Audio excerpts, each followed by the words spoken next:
कामयाब हो जाओ। सब्र जब आप करते हैं ना और सब्र का इरादा करते हैं तो अल्लाह ताला सब्र की तौफीक भी अता फरमाता है। हमने ये देखा है कि हमारे पास नेमतों की कमी नहीं, हमारे फ्रीज़र खुराक से भरे हुए हैं, हमारे दस्तरखानों पे अनवा अक़साम की चीज़ें चुनी हुई हैं, हमारी अलमारियों में कई कई हमारे लिबास तैयार शुदा लटके हुए हैं, हमारी जेबों में हमारी ज़रूरत का सरमाया अल्लाह ने हमें दे दिया है। लेकिन इसके बावजूद जो लोग एक दूसरे से प्यार नहीं कर पा रहे, जो एक दूसरे के करीब नहीं जा पा रहे, तो उसकी वजह ये है कि सब्र नहीं रहा, हौसला नहीं रहा, किसी चीज़ को बर्दाश्त करना हमारे मिजाज का हिस्सा ही नहीं रहा। और फिर चूँकि उम्मत मुस्लिमा ने इनकलाब बर्पा करना था, दुनिया को पैगाम हक़ देना था, अगर इनके अंदर हौसला ही नहीं होगा, अगर इन्हें सब्र ही नहीं करना आएगा, इस्तकामत ही नहीं होगी, कहीं रुकना ही नहीं आएगा, तो ये मैदानों को सर कैसे करेंगे, कामयाबियाँ कैसे इनका मुकद्दर बनेंगी। रमज़ान मुबारक में भी माहौल ये हो कि इफ्तारी से 1 घंटा पहले नज़र पूरी टिक जाए घड़ी पे और थोड़ा सा भी सब्र मुश्किल हो। और रमज़ान मुबारक में सहरी के वक्त में अगर दही वाली दुकान पे भी झगड़ा ही हो रहा हो और शाम को सामान ख़रीदने में भी अगर बहस ही हो रही हो, तकरार हो, झगड़ा हो, तो फिर सीखा क्या। फिर वो जो हमें तरबियत दी जा रही थी कि हमने सब्र करना है, तो फिर हमने उसमें हासिल क्या किया। हदीस पाक सुनेंगे, आपकी तबीयत बड़ी ठंडी होगी। मेरे नबी पाक सल्लल्लाहु ताला अलैहि वसल्लम इरशाद फरमाते हैं कि जो बंदा सवाल से बचना चाहेगा, इरादा करेगा अल्लाह मैंने किसी से नहीं मांगना, फरमाया जो सवाल से बचना चाहेगा रब उसे सवाल से बचा लेगा। और जो लोगों से बेनियाज होना चाहेगा, कहेगा या अल्लाह मुझे दुनियादारों का मोहताज ना बनाओ, अपनी बारगाह से अता फरमा। जो लोगों से बेनियाज होना चाहेगा अल्लाह लोगों से बेनियाज कर देगा। और फरमाया जो सब्र का इरादा करेगा अल्लाह उसे सब्र की तौफीक भी अता फरमा देगा। इरादा तो करे, प्रोग्राम तो बनाए, तौफीक तो अल्लाह देगा। जो सब्र का इरादा करेगा अल्लाह सब्र की तौफीक भी अता कर देगा। और हुजूर सल्लल्लाहु ताला अलैहि वसल्लम फरमाने लगे, याद रखो किसी बंदे को जो बेहतरीन तोहफ़ा दिया गया है ना, अगर किसी को कोई बेहतरीन अतिया मिला है तो फिर अल्लाह ताला ने उसे सब्र अता फरमाया है। ये बेहतरीन तोहफ़ा है, इससे ज़िंदगी सवर जाती है, इससे इंसान बावकार और मुतमईन हो जाता है, इससे उसके शब व रोज़ आसानी से बीतते हैं, वो दुनिया की पगडंडियों से आसानी से गुज़र के अल्लाह की बारगाह है आली मर्तबत में सरखुरू होकर हाजिर हो जाता है। लेकिन अगर बेहौसला हो, सब्र ना हो, फिर नुकसान रोज़ ब रोज़ बढ़ता है। और फिर मेरे रसूल पाक सल्लल्लाहु ताला अलैहि वसल्लम इरशाद फरमाते हैं कि असल बात यह है कि अल्लाह ताला ना किसी बंदे का दर्जा बुलंद करने का इरादा फरमाता है, लेकिन उसके अमाल इस तरह के नहीं होते कि उसका दर्जा बुलंद किया जाए। अब रब क्या करता है, अल्लाह ताला उसको माल की, जान की, औलाद की किसी मुश्किल में डाल देता है। उस मुसीबत पर वो बंदा सब्र करता है तो अल्लाह ताला उसका दर्जा बुलंद फरमा देता है। अमाल इस काबिल नहीं थे कि दर्जात बुलंद हों, वो आमाल की बुनियाद पर नहीं कर सकता था, तो अल्लाह ने किसी मुश्किल में डाल के ना अपने फजल से दर्जा बुलंद कर दिया। अब जो राह तरीक़त का मुसाफिर था, जो सलूक की मनाजिल तय कर रहा था, जो अल्लाह रसूल के करीब जाने चाह रहा था, उसके लिए कितनी आसानी हो गई कि मुजाहिदा तो ज़्यादा ना कर सका, कसरत से नफली सौमो सलाद का बंदोबस्त तो ना कर सका, थोड़ा सा सब्र किया, रब ने अपना और अपने महबूब का कुर्ब अता फरमा दिया। तो ये तो आप सब्र करने के लिए जब निकले हैं तो आपने तो रब रसूल को पा लिया। ये सब्र तो वो वाला सफ़र है जिसकी जो मंजिल है वो अल्लाह रसूल का कुर्ब है। तो हम लोग थोड़ी थोड़ी बातों में हौसला हार जाते हैं, सब्र छोड़ जाते हैं, परेशानी बढ़ जाती है, पता नहीं ऐसे महसूस होता है कि जैसे यही बंदा दुनिया का सबसे दुखी बंदा है। तो एक तो ये कि ज़ाती हैसियत से सब्र करें, एक ये कि फिर दुश्मन का जब मुकाबला हो, आमन नुस्बिरु व साबिरु, आपका जब मुकाबला सामने किसी के साथ हो तो फिर तीर, तलवारें, असलहा, बंदूकें ये नहीं ज़्यादा लड़ती, मैदानों में हौसले लड़ते हैं। मैदानों में सब्र लड़ता है, मैदानों के अंदर तवानाइयाँ लड़ती हैं। मैदान करबला के अंदर कोई मुकाबला नहीं था तीर का तीर के साथ, तलवार का तलवार के साथ कोई मुकाबला नहीं था। मैदान करबला के अंदर जुल्म का सब्र से मुकाबला था। फतह के डंके यजीद ने बजाए थे, जश्न इब्ने ज़ियाद ने मनाया था, लेकिन क़यामत तक अल्लाह ने जो फतह अता फरमाई है तो वो हुसैन इब्ने अली के सब्र को अता फरमाई, वो सैयदना इमाम अली मकाम के सब्र को मिली। अजीज़ भाई, सब्र ही हमेशा फाते होता है, सब्र ही जीता करता है, सब्र ही कामयाबियाँ देता है। नतीजे सब्र के निकलते हैं, सब्र के हौसले के नतीजे होते हैं। हमारी जल्दबाजी हमें शिकस्त खुर्दा कर देगी, हमारा हौसला ना होना हमें हरा देगा, हम कमज़ोर पड़ जाएंगे अगर हम बेहौसला हो जाएंगे। सुनो, मेरे नबी पाक अलैहिस्सलाम ने तरबियत की, हुजूर अपनी उम्मत को दर्स देते हैं। हुजूर फरमाते हैं, पहले तो कोशिश ही ना करो कि तुम्हारी दुश्मन से लड़ाई हो, इस चक्कर में ही ना पड़ो कि लड़ाई हो। मुसलमान अमन वाले हैं, ये पुरअमन लोग हैं, ये अमन पसंद हैं, ये दाइये अमन हैं, ये मुआशरे में मोमिन होना अमन की अलामत है। फरमाया पहले तो ये प्रोग्राम ही ना बनाओ कि तुम्हारी लड़ाई हो, और फरमाया फिर अगर हो जाए ना तो फिर सब्र के साथ मुकाबला करो, फिर डट के मुकाबला करो, और फिर याद रखो कि ये जो जन्नत है ये तलवारों के साए में है, जन्नत तलवारों के साए में तुम्हें मिलेगी। फिर डटना सीखो। पहले तो बात यह कि तुम ये इरादा ही ना करो लड़ाई, और अगर कभी हो जाए वो लोगों को बताओ कि हैं हम पुरअमन लोग, पर दीन के लिए खड़ा होना हो तो फिर हमसे ज़्यादा किसी को खड़ा भी नहीं होना आता, फिर हमसे ज़्यादा किसी के पास ताकत भी नहीं। हज़रत मौला अली शेर खुदा रज़ी अल्लाह ताला अन्हु के ज़माने में कुफर के साथ एक जंग हो रही थी, तो काफिरों ने ना जासूस भेजे कि यार पता तो करो मुसलमानों की तैयारी किस तरह की है। तो जासूस वापस जाके कहने लगा समझ कोई नहीं आई उनकी, वो तो राहब किस्म के लोग हैं, सूफी किस्म के लोग हैं, वो तो कटे हुए हैं दुनिया से, मुसल्लों पे बैठ जाते हैं, रात को तो लगता है दुनिया से ताल्लुक़ ही कोई नहीं, लेकिन सवेरे उठ के मैदान में तलवार लेके निकलते हैं तो लगता है इनसे बड़ा मुजाहिद ही कोई नहीं। ये अजीब लोग हैं कि रात को मुसल्ले पे बैठे हैं तो लगता है कट गए दुनिया। ये सूफी लोग हैं, दरवेश हैं। यही मुसलमान की शान है। हो हल्का यारां तो बरे शम की तरह नर्म, रिज़्म हक को बातिल हो तो फौलाद है मोमिन, इधर आ सितमगर हुनर आजमाए तू तीर आजमा, हम जिगर आजमाए। हम तुझे अपना हौसला बताते हैं कितना, देख हमारे हौसले से टकरा के देख ये कितना ताकतवर और मजबूत है। तो अजीज़ भाई, अगर ज़िंदगी में आपको सब्र करना आ गया, मैं बड़े दिनों से ये उन्वानात बयान कर रहा हूँ, और आज तो खुसूसी तौर पर रमज़ान शरीफ के इस जुमे में मैं अपील करना चाहता हूँ आपसे कि कमज़ोर बातें करनी छोड़ दें, मायूसी के जुमले अपनी ज़िंदगी से निकाल दें। हम मुसलमान हैं। आप बीमार हो गए हैं तो ये भी खुदा का फ़ज़ल है, गुनाह माफ़ होंगे। अगर अल्लाह ताला ने फ़कीर बना दिया, गरीबी आ गई है, तो ये भी फ़ज़ल है, अमीरों से पहले जन्नत में जाएंगे।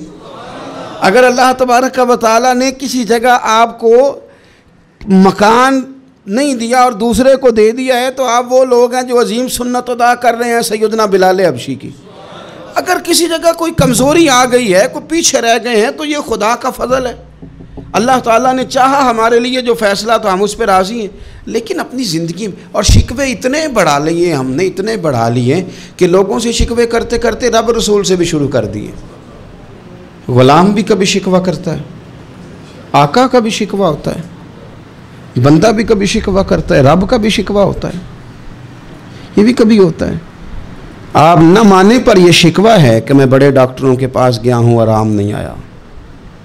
न माने पर यह शिकवा है मैंने कभी किसी को सताया तो नहीं, पर मेरे हालात नहीं ठीक होते। आप न माने पर यह शिकवा है कि फ़लाने के पास दौलत ज़्यादा है, उसने पता नहीं वो आगे निकल गया और मैं पीछे रह गया। न माने पर यह शिकवा है। किससे कर रहे हो? रब रसूल से। ओ हस बोले ते ओदी मेहरबानी, असां ते लाड ही लड़ावने ने।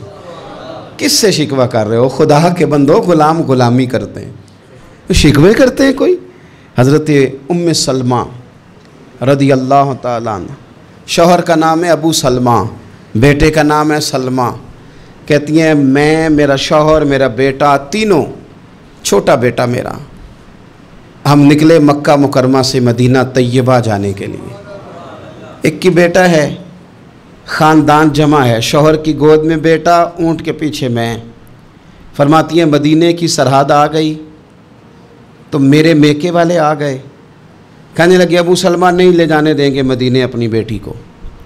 मैंने कहा मैं मुसलमान हूँ, मैं तो अपने शौहर के साथ मदीने जाऊँगी। उन्होंने कहा नहीं जा सकते, तूने जाना है तो जा, हमारी बेटी नहीं जाएगी। ज़बरदस्ती मुझसे उन्होंने मुझे मेरे शौहर से अलग किया।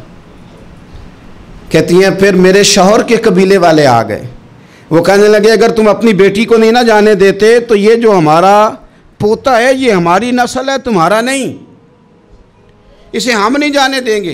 वो बच्चा अपनी तरफ खींचते थे, मैं अपनी तरफ खींचती थी, मदीने की सरहद पे। ये झगड़ा ज़मीन के लिए नहीं हो रहा, मकान के लिए नहीं हो रहा, हुजूर के मदीने जाने के लिए हो रहा, हुजूर के मदीने जाने के लिए हो रहा, मदीने जाने के लिए हो रहा। लंघ कई महीने ते बरस गए तो तेरी दीद नूं दीदे ही तरस गए। उन्होंने बच्चा खींचा, मैंने अपनी तरफ खींचा, मेरे बच्चे का बाजू उतर गया। फरमाती हैं मेरे शौहर मदीने चले गए, बेटा मेरा मेरे ससुराल वाले ले गए, मुझे मेके वाले ले गए। आज भी कुछ सियाने बंदे कहते हैं इसको निकाल दो और बच्चे छीन लो। उनका भी ख्याल था कि बेटा ले जाएंगे ना तो अबू सलमा भी मदीने से वापस आ जाएगा, ये भी वापस आ जाएगी। और यार इतना बड़ा भी जालिम कोई नहीं होगा जो माँ बाप से बच्चे जुदा करे। फरमाती हैं कि वो ले गए छीन के, मैं मेके चली गई। लोग रोटी खाते थे, मेरे हलक से नहीं गुजरती थी। ज़माना सोया करता था, मैं सो नहीं पाती थी। बेटा कहाँ, शौहर कहाँ, मैं कहाँ। उम्मे सलमा कितनी देर तकलीफ़ काटी। जनाब उम्मे सलमा कहने लगी लोगों 1-2 दिन नहीं पूरा साल बीत गया, पूरा साल, पर जे सोना ही मेरे दुख विच राज, जे सोना ही मारो मारो मैनू मार मुकाओ, मैं कोई उज़र ना पेश ले आवा, और जे सोना ही मेरे दुख विच राजी, फिर सुख नू चुल्हे डावा। फरमाया साल बीत गया, लोग सुबह उठ के काम काज पे लग जाते, कपड़े बदलते, ड्यूटियां करते, और मैं सवेरे उठ के उस जगह आ जाती जहाँ मेरा शौहर और मेरा बेटा बिछड़ा था। मैं सारा दिन रोती, आगुजारी करती, हुजूर के मदीने की तरफ मुँह करके मैं तड़पती। साल बीत गया, साल, एक हफ्ता नहीं निकलता बच्चों के बगैर। बड़े बड़े सियाने लोग परदेश जाते हैं तो बच्चों की फ़ोटो देख देख के रोते हैं, लेकिन कहती है माँ थी, बेटा बिछड़ा और फिर बेटा बीमार हो और माँ से जुदा हो, कितनी तकलीफ़ का मंज़र है। आप फरमाती हैं कि 1 साल बीत गया और मैंने किसी की मिन्नत नहीं की, मैंने कोई शिकवा नहीं किया, इसलिए कि जिस हाल में रब रसूल रखें। ये हौसला, ये सब्र, ये तवानाई। 1 साल के बाद मेरे चचा का बेटा मेरे पास से गुजरा, तड़पते देख कर कहने लगा मेरी बहन तू सारा दिन रोती रहती है। तो मैंने कहा भाई तुम्हें क्या बताऊं, इसका शौहर चला जाए, बेटा जुदा हो जाए, वो क्या करेगी। फरमाते उसने जाके मेरे बाप से, अपने वाली से, मेरे ख़ानदान वालों से कहा इसकी सज़ा कब ख़त्म होगी। इस गरीबनी का कसूर ये है कि ये मदीने वाले का कलमा पढ़ती है, इसकी गलती ये है कि ये मुसलमान हो गई है, दीन हक कबूल कर लिया, क्यों नहीं तुम ख्याल करते। कहते उनके दिल नरम हुए, वो रजामंद हुए मुझे मदीने जाने पर उसने कोशिश की मेरे ससुराल पैगाम भेजे, कब बस करो, और बच्चा तो चिड़िया का जुदा हो जाए तो वह तड़पा करती है, और तुमने एक जीती जागती माँ का बेटा जुदा किया है। वो भी नरम हुए, रब ने असबाब बनाए, मेरा बेटा मुझे मिला। कहने लगे तू रह जा। मैंने कहा नहीं, तुम मुसलमान नहीं हो, तुम्हें पता नहीं ना, मैं यहाँ नहीं रह सकती, मुझे मदीने ही जाना है। अकेली इतना सफ़र, जंगलों का रास्ता, पहाड़ी रास्ता तय कर लोगी। मैंने कहा मैं कर लूँगी। जिन्हों वेख के ठर दियाँ अखियाँ ने तो जिन्हों वेख के ठर दा सीना है। रब्बा तेरी सारी खुदाई च एक ही तो शहर मदीना है। कहती मैं ऊँट पे बैठी, बेटा मैंने गोद में बिठा लिया, मैं सफ़र करने लगी, पर दिल में खटका था कि इतना लंबा सफ़र, बेटा छोटा है, कैसे करूँगी।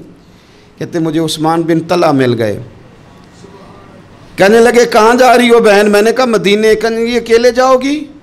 मैंने कहा जाना तो है ना, कोई साथ चले न चले पर शहर रसूल तो जाना है ना। आप फरमाती हैं मैंने उस्मान बिन तलहा से नेक बंदा कोई नहीं देखा, मेरे ऊँट की लगाम थाम ली। जब मुझे ऊँट पे बिठाते थे ना, ऊँट बिठा के चले जाते थे, मैं बैठ जाती थी तो आके लगाम थामते थे। जब कहीं मुझे उतारते थे तो ऊँट बिठा के चले जाते थे, मैं उतर जाती थी तो ऊँट को बांधते थे। सोना होता था तो ऊँट बिठा देते, मैं उतर जाती, वो दूर जाके लेट जाते। फरमाती थी फिर मेरे लिए मेरे रब ने असबाब पैदा किए और मैं मदीना पहुँची, मैं शौहर से मिली और लोगों मेरे नसीब देखो, मैं रहने कहाँ लगी, हुजूर के मदीने में, शहर रसूल में, शहर रह पाए नज़र होश में आ, ये कुव्वे नबी है। मैं हुजूर के हरम की ज़मीन और कदम रख के चलना, अरे सर का मौका है ओ जाने वाले, मदीने के खित्ते खुदा तुझको रखे, गरीबों फ़कीरों के ठहराने वाले। कहती है मैं वहाँ बसने लगी। आप फरमाती है मुसलमानों, शायद मुझसे ज़्यादा तकलीफ़ किसी ने न सही हो, पर देखो 1 साल पूरा मैं तकलीफ़ में रही, और जब मेरा सब्र साल को पहुंचा, सब्र की उम्र 1 साल हुई, तो फिर रब ने बंदोबस्त किया। फिर मेरे घर वाले भी नरम हो गए, ससुराल वाले भी नरम हो गए, रब ने मेरे आने जाने के लिए एक बंदे का बंदोबस्त भी फरमा दिया। फिर मेरा शौहर तक भी मैं पहुंच गई, मुझे मदीना तो रसूल भी नसीब हुआ। 1 साल मैंने सब्र किया था, रब ने मुझे मुस्तकिल मदीने का ठिकाना अता फरमा दिया। लेकिन जो बंदा सब्र ही न कर पाए, जो सब्र ही न, जो कहे जी बड़ी दूर से आया हूँ, बड़ी देर हो गई, बड़ा टाइम हो गया, कब जाके मसला हल होगा, वो जो आपने बताया था वो तावीज़ कब असर करेगा, वो दुआ कब कबूल होगी, वो फलाना मामला कब, भाई ये डेट तो आपको रब रसूल ही दे सकते हैं। बंदा तो कोई इत्तला ही देगा, पैगाम ही देगा, दुआ ही करेगा। अगर ज़िंदगी में हौसला ही नहीं होगा, अगर आपको ये करार ही नहीं आएगा, ठहरना ही नहीं आएगा किसी मैदान में। देखिए कुछ ऐसी अज़ियतें होती हैं जो अज़ियतनाक होती हैं, लेकिन अगर ग़ुलामी में आ जाए ना आप, तो वो अज़ियतनाक नहीं होती, उस चुभन में मज़ा आने लगता है। कई दर्द भी मज़ेदार होते हैं, कई दर्द भी, कभी ज़ख्म ठीक होने पे आ जाए ना तो उसे छेड़ो तो मज़ा आता है, इसलिए कि कुछ दर्द भी मज़ेदार होते हैं। आतिश से किसी ने कहा तू रोता बड़ा है, उसने कहा महबूब की याद में तड़पता हूँ, अभी तो एक दिल है, मेरे तो ख्वाहिश थी कभी 2 होते ना तो सही करके तड़पता। रब ने दिल एक बनाया, कहता वो मज़ा दिया है तड़पने के, मेरी आरज़ू है या रब, मेरे दोनों पहलुओं में दिले बेकरार होता। दर्द में भी मज़ा है, पर शर्त यह है कि लोग दर्द में भी जीना सीखें। हम ना आराम में जीना चाहते हैं, पंखे के नीचे जीना चाहते हैं, काश कि हमें सहरा में भी नींद का मज़ा लेने का तरीका आए, फिर ज़िंदगी के सारे रास्ते आसान हैं, फिर इकरार भी मुश्किल नहीं। लेकिन चूँकि हौसला नहीं, सब्र नहीं, वो वाला करार नहीं जो एक मुसलमान से रब रसूल का मुतालबा है। हुदैबिया के मौके पे ना नबी पाक सल्लल्लाहु अलैहि वसल्लम ने जो शर्तें काफिरों के साथ तय की थी ना, हुजूर ने नूरे बसीरत से की थी ना, तो इन्हीं शर्तों ने फिर फतह के बाब खोल दिए। इन्ना फतहना लका फतहम मुबीना। एक शर्त ये थी कि अगर कोई मुसलमान मदीने से मक्के आएगा तो मक्के वाले वापस नहीं करेंगे, रख लेंगे। फिर गौर करें, कोई मुसलमान अगर मदीने से मक्के आएगा तो मक्के वाले वापस नहीं करेंगे, और अगर कोई बंदा मुसलमान अपने आका की मर्ज़ी के बगैर मुसलमान हो जाए और वहाँ से वो मदीने आएगा तो हुजूर पनाह नहीं देंगे। तो मेरे भाई, महबूब की तरफ से आने वाला ना सिर्फ सुख ही नहीं कबूल करना चाहिए, दुख भी कबूल करना चाहिए, दुख भी कबूल करना चाहिए। हमारा ये मसला है कि हम ना मीठी मीठी के कायल हैं, कड़वी कड़वी के कायल नहीं। अगर वो कभी दुख देना तो महबूब का दुख भी सुख समझ के कबूल करो।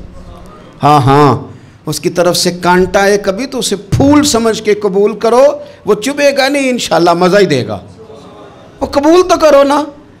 तो अब हज़रत अबू बसीर रदी अल्लाह ताला अन्हु एक सहाबी थे, एक तो हज़रत अबू जंदल रदी अल्लाह ताला अन्हु थे ना, तो वो तो हुदैबिया में आ गए, हुजूर मुझे ले जाएं, तो नबी पाक ने फरमाया मैंने वादा कर लिया है, उनको भी हुजूर ने वापस भेज दिया। और ये बेचारे ना अपने आका की जेल तोड़ के मक्के से भाग के मदीने आए। या रसूलल्लाह मुझे कबूल कर ले, मैं भाग आया हूँ, वो बड़ा जुल्म करते हैं, मारते हैं, तकलीफ़ देते हैं। वो आए तो उधर से ना उसके मालिक ने एक दो बंदे भी भेज दिए रुका दे के कि या रसूलल्लाह आपका तो वादा था कि आप बंदा रखेंगे नहीं। ये आए और रुका भी आ गया। अब ज़रा मंज़र को समझे।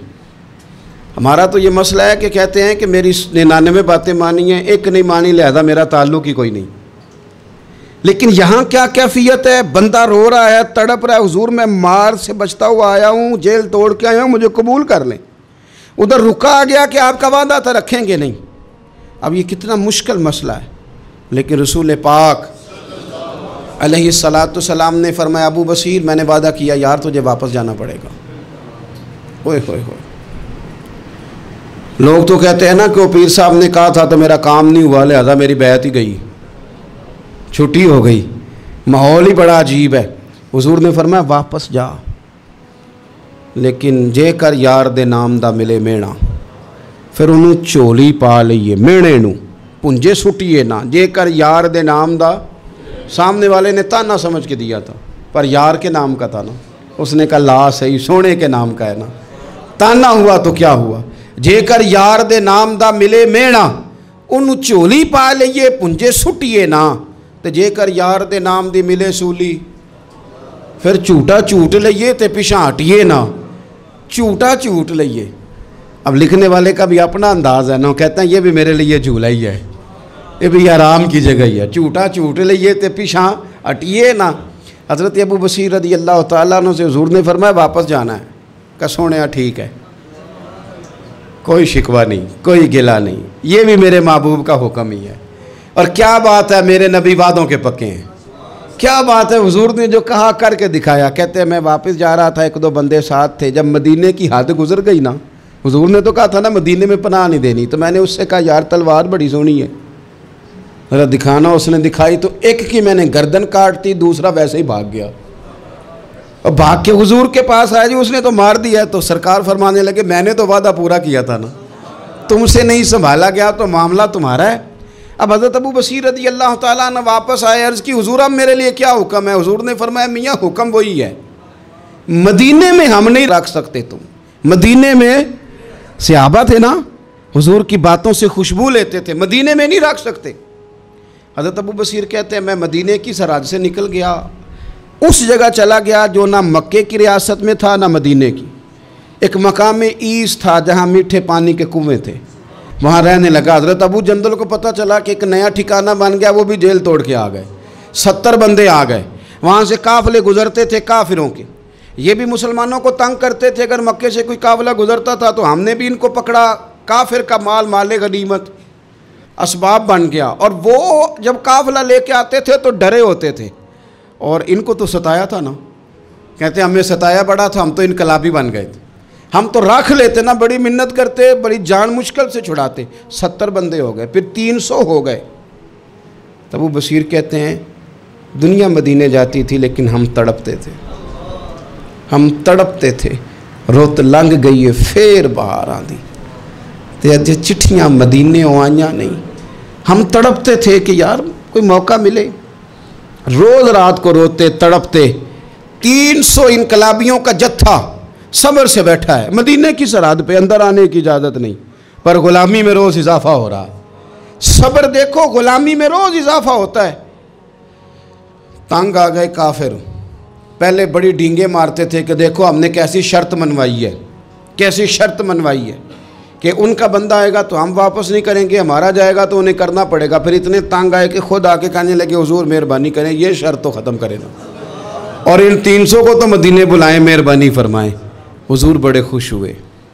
आज ग़ुलामों के नाम पैगाम लिखा, ग़ुलामों के नाम पैगाम लिखा, चिट्ठी लिखी हुजूर ने। चिट्ठी किस चीज़ की लिखी? आ जाओ यार मदीने आ जाओ। चिट्ठी आई मदीने आने के लिए। हज़रत अबू बशीर के नाम चिट्ठी गई, आ जा यार मदीने, आ जा तेरे नाम पैगाम सब लाई है सरकार नबी से, और आया है बुलावा मुझे दरबार नबी से। पैगाम आया। हज़रत अबू बशीर इतने बीमार थे कि नज़ा का आलम था, लेकिन उस आलम में भी इंतज़ार था। उस आखिरी वेले अखियाँ मेरियाँ रात तकनाए तेरा, तेरा ते सजना कुछ भी नहीं जाना। जे पा जावे एक फेरा ते सिर मेरे ते आन खलोवे ते फिर पड़दा रह जाई मेरा। सौखा निकले साब ज़हूरी ये वेख लवे मुख तेरा। हज़रत अबू बसीर को ना वो रुका गया, हुजूर की चिट्ठी गई तो यूँ चिट्ठी पड़ी, हुजूर ने फरमाया आ जाना, रास्ता खुल गया है, तू आ जा, खुल गया रास्ता। दुआ फरमाओ मदीने के रास्ते खुल जाएं। करो ना यार दुआ, मदीने के रास्ते खुल जाएं। कुछ ऐसे हैं जिन्होंने सारे दुख सुनाने ही मदीने जाके होते, कुछ लोग ऐसे हैं जिनके दिल और कलेजे फटने को आ गए। दुआ करो रास्ते खुल जाएं। हुजूर ने फरमाया आ जा, तेरा राह खुल गया। हज़रत अबू जंदल कहते मैं सराहने खड़ा था, हज़रत अबू बसीर के ख़त पढ़ा, मुस्कुराए, इशारे से कहने कि देख मेरे नबी का खाता है, हुजूर की चिट्ठी मेरे नाम आई है, पढ़ना। तो मैंने भी पढ़ी, पहले रोए फिर कलमा पढ़ा, फिर मेरा हाथ थामा, रूह ही परवाज़ कर गई हमेशा के लिए, हमेशा के लिए। वो ज़ाहिरी जिस्म के साथ तो मदीने ना पहुँचे, पर कब्र में गए तो मदीने वाले की ज़ियारत नसीब हो गई। कब्र में हुजूर की ज़ियारत नसीब हो गई। कब्र में हज़रत अबू जंदल कहता है मैंने जनाजा पढ़ा और उसी मकाम पे जहाँ उन्होंने इंतज़ार किया था ना, वो मकाम में इंतज़ार उनका मज़ार बना, मज़ार के साथ मस्जिद बनी, मस्जिद का नाम मस्जिद अबू बसीर रखा गया। उन्होंने उस इंतज़ार में जान दे दी, पर सब्र किया, शिकवा नहीं किया। यारो इतनी शिकायतें, इतनी शिकायतें, इतने शिकवे। एक बात मेरा और करने को दिल कर रहा है। एक सहाबी थे हज़रत आसिम बिन साबित रदी अल्लाह ताला अन्हु, जंगे उहद में ना हुजूर के हाथ पे मौत की बैत की, जंगे उहद में बैत की, सोनिया तेरे नाम पे मरना, डट के लड़े। सलाफा बिन साद के 2 बेटे बदर में कत्ल किए इन्होंने।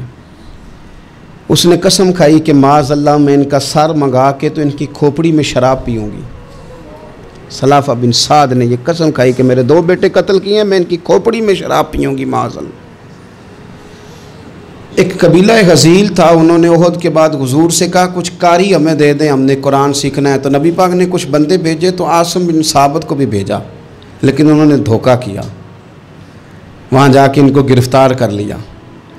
जब गिरफ़्तार करके मक्के वालों के हाथ बेचने लगे तो हज़रत आसिम बिन साबित ने तलवार निकाल ली, फरमाने लगे मैं काफिर का कैदी हो के जीने से बेहतर है शहादत की मौत मर जाऊं। काफिरों का कैदी लड़े और फरमाने लगे मेरे कमान में तीर बाकी है, मैं लड़ूंगा और इतना लड़ूंगा कि तुम्हें पता चलेगा मुझे लड़ना आता है। और फरमाया मैं सब्र करूंगा और सब्र करके दिखाऊंगा, मैं डटूंगा और तुम्हें डट के। अकेला बंदा मैदान में डट गया, अकेला। जब तीर खत्म हो गए तो फिर नेज़ा निकाल लिया। ये बात आपको इसलिए समझा रहा हूँ कि कुछ लोग कहते हैं जी मैं अकेला क्या करूँ, तो ये आखिर में याद रखें कि